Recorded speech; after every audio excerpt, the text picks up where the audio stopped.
Meiosis কোষ বিভাজনে ক্রোমোসোমগুলি বিষুব অঞ্চলে একত্রিত হয় যে দশায়। আমাকে বলবে হচ্ছে অভিজিৎ কর্মকার। অভিজিৎ ক্যামেরা অফ কেন? ক্যামেরা অন করো ফার্স্ট।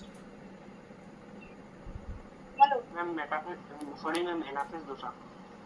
আচ্ছা ঠিক করে দেখে বলো। সরি ম্যাম, সরি সরি কোনটা কনফার্ম বলো?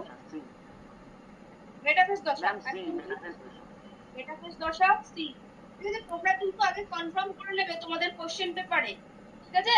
তারপরে গোল করবে, কারণ কি তুমি যদি দুটো গোল করে দাও না তাহলে কিন্তু ক্যান্সেল হয়ে যাবে ওটা, ঠিক আছে? তার জন্য কি ভালো করে হচ্ছে আগে করে নিয়ে তারপর করবে, নইলে ওটা তো এতে স্ক্যানারে চেক হবে, কম্পিউটারে চেক হবে, ওটা টিচারের কোনো ব্যাপার নেই।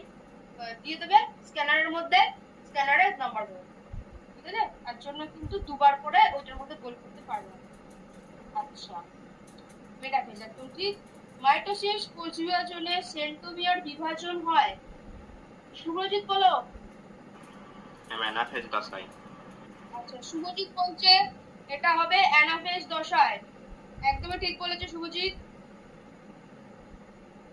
আচ্ছা, নেক্সট 8, মিয়োসিস কোষ বিভাজনে ক্রসিং ওভার হয়। জুয়াইফা বলো।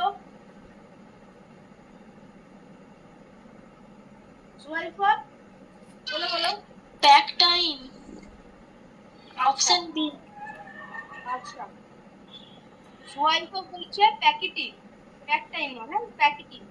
আচ্ছা, প্যাকেটিং।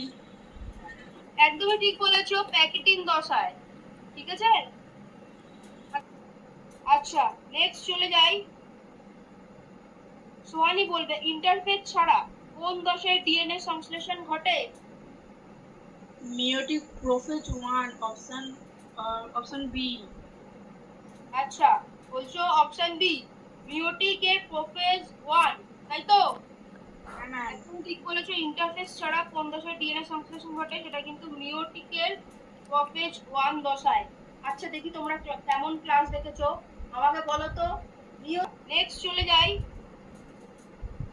সোহানি বলবে ইন্টারফেজ ছাড়া কোন ক্লাস দেখেছো আমাকে বলো তো। মিয়োসিস কোষ বিভাজনের প্রোফেজের উপদশাগুলি কি কি? 5টি উপদশার নাম কি কি? একটা গল্পের মতো। ম্যাম লেপটিন, জাইগোটিন, পেগাটিন, ডিপ্লোটিন ও ডায়াকাইনেসিস।